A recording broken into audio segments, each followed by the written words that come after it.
A king bolts upright in the dark. His empire is safe, his enemies crushed, his name feared from the Himalayas to the Narmada. And yet, he's shaking because of a dream. One so vivid, so precise, that his court astrologers will tell him it can mean only one thing: death. Not someday. Soon. This isn't fiction. This is India in the early 600s CE. And the king is Harsha. How does one dream help unravel the last great North Indian empire before the Mughals? To answer that, we need to start at his peak. By the year 643, Harsha of Thainsar rules almost all of North India. From his capital at Kanauj, he commands Rajput warriors, elephant corps, and a bureaucracy admired as far away as China. He is a conqueror, a poet, and a devout patron of Buddhism and Hinduism. On paper, his realm looks unshakable. Yet every chronicler agrees on one disturbing pattern. Harsha is obsessed with omens, dreams, eclipses, planetary alignments. He listens. And in his final years, a chilling prophecy about his own death begins to haunt the court. That's when things start to crack. Harsha's story begins decades earlier in the kingdom of Thainsar, under his father, King Prabhakaravardhana. Two sons, Rajyavardhana and Harsha, and a daughter, Rajyashri. A tight dynasty bound by alliances and enemies. But that wasn't the only pressure. To the east, the powerful Maukari dynasty in Kanauj. To the west, the rising Pushyabhuti power. Assassinations, betrayals, and shifting loyalties were normal. Young Harsha grew up seeing how one unexpected event, a murder, a rumor, a bad sign, could end a reign overnight. That lesson, learned in blood, would shape how he later treated every omen and dream. Around 605 CE, Prabhakaravardhana dies while fighting the Huns. His elder son, Rajyavardhana, takes the throne. Almost immediately, disaster. Their brother-in-law, King of Kanauj, is murdered by the Malava ruler, Devagupta. Rajyashri is imprisoned. Rajyavardhana marches out in fury and vanishes. He's lured into negotiations and treacherously killed by Shashanka of Gauda, a powerful ruler in Bengal. Overnight, Harsha is thrust onto the throne in 606 CE, amidst grief, war, and betrayal. The lesson is brutal. Kings don't just die in battle. They die because they trusted the wrong man, or ignored the wrong warning. Harsha responds the only way he knows how: conquest. He rescues Rajyashri from the Vindhya forests, stabilizes Thainsar, then turns outward. Over the next decades, he subdues much of North India, Punjab, Rajasthan, Bengal's borders, even parts of Gujarat.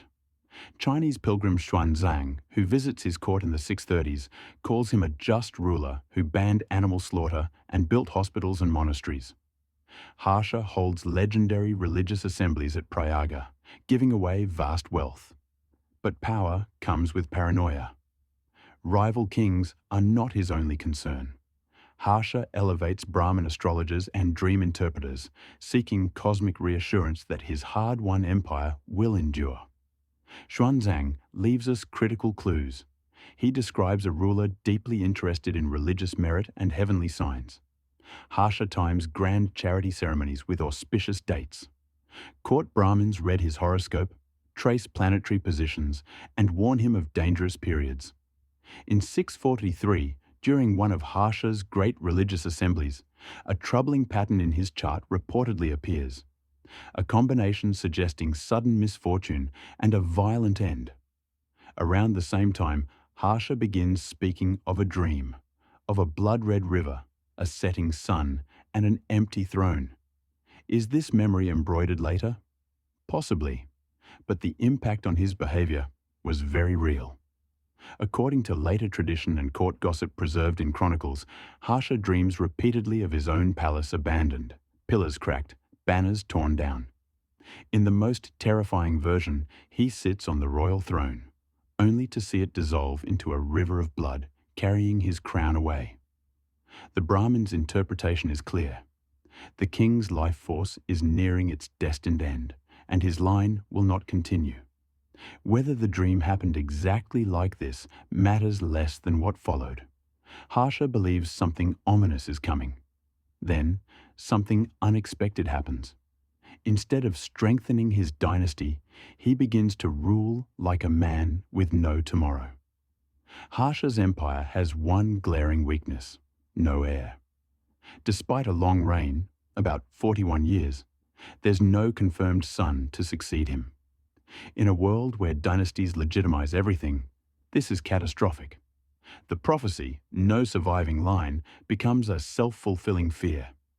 Harsha devotes colossal energy to religious patronage and personal glory, instead of carefully grooming a successor or binding vassals by marriage. Worse, his failed attempt to conquer the Deccan from Pulakeshin II in the 630s exposes his limits. Suddenly, his aura of invincibility flickers. Vassals start quietly calculating life after Harsha, and he starts fixating on death.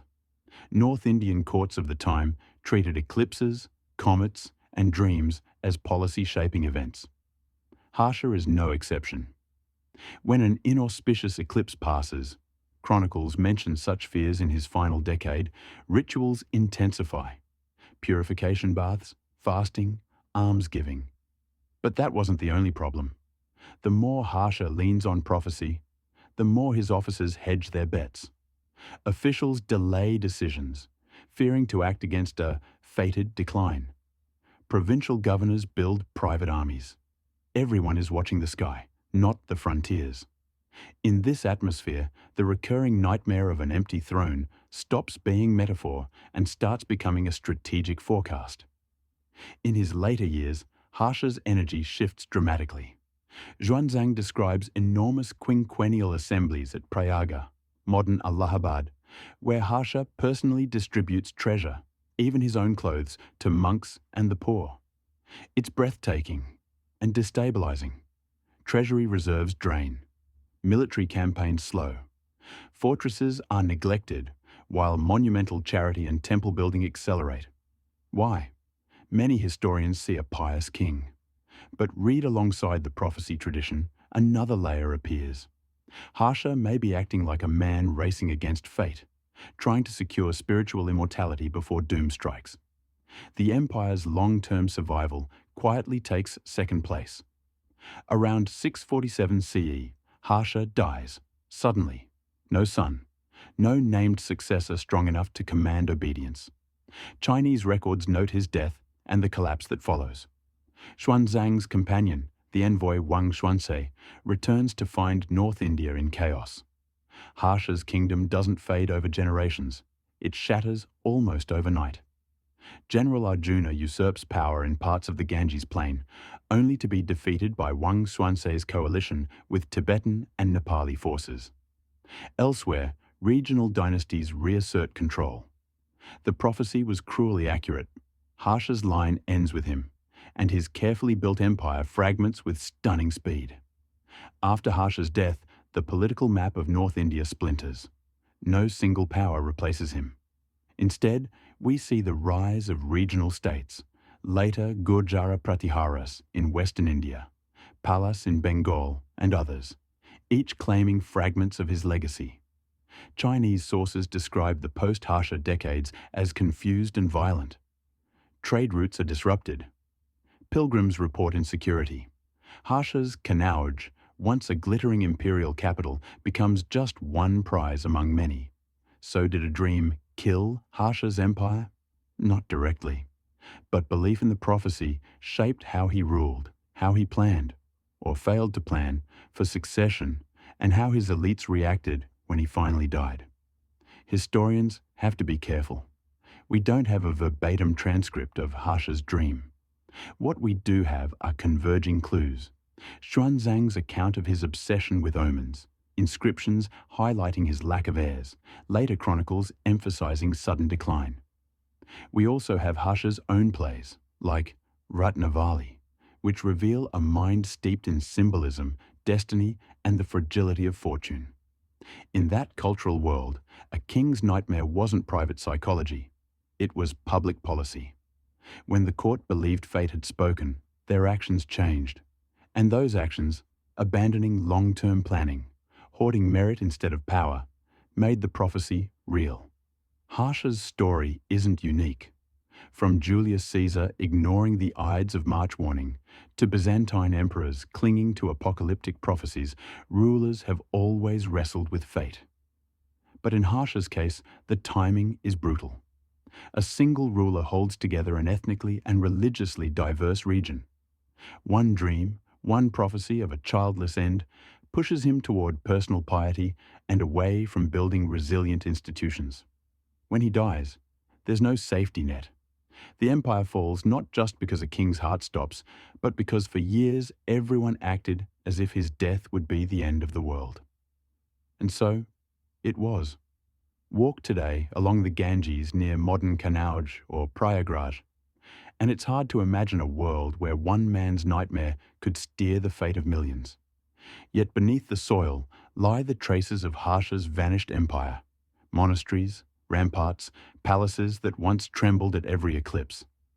In the end, the prophecy that killed a king also killed his dynasty's future.